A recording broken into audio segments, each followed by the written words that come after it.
Have you ever been at a loss for how to communicate your value? Meaning that, let's say you go to a networking event and someone says, so what do you do? And you just can't come up with the right words to grab their attention and turn them into a prospect? Well, in this video, I'm going to share with you some keys to learning how to effectively communicate your value.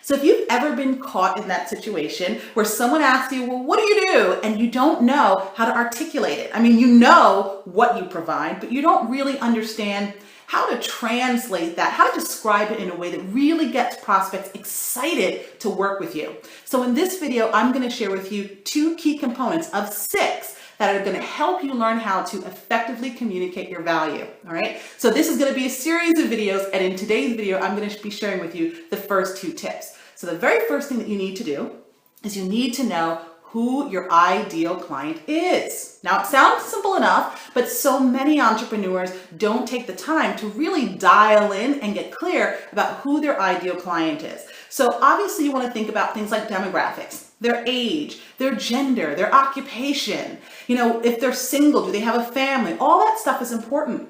You also want to think in terms of who is your ideal client at their core. Now, this is what most entrepreneurs skip, so I want you to really pay attention here.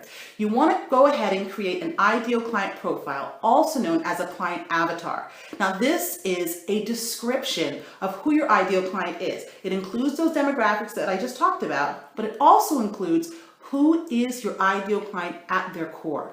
So what are their interests? What are their likes and their dislikes? What kind of social events do they attend? What kind of books do they read? Who is this person as a person? Not as a potential client, but who are they as a person? What are their aspirations? What are their fears? What's getting in the way of them getting to where they want to go? All of that stuff will really help you dial in to understanding who your ideal client is. It'll help you be a much more effective marketer. You'll be able to reach and relate to your ideal clients with ease once you get this step down.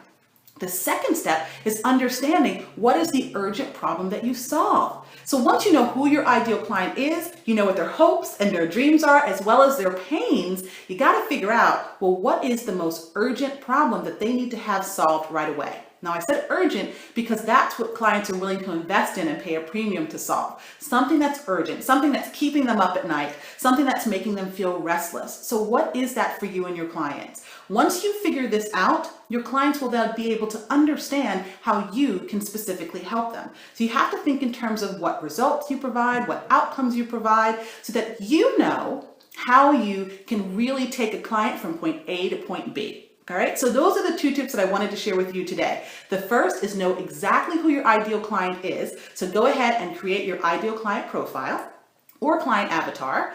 And second, you need to know what is that urgent problem that you provide a solution for your ideal clients. All right. Now, if you want some more help, support, feedback, to dial into, how you can learn how to articulate your unique value, then I invite you to apply for a complimentary session with me. You can do that by going to the link that you see below on your screen or visiting me at sessionwithdesiree.com. Until we speak again, I hope you're up to big, bold things in your life and your business. Take care.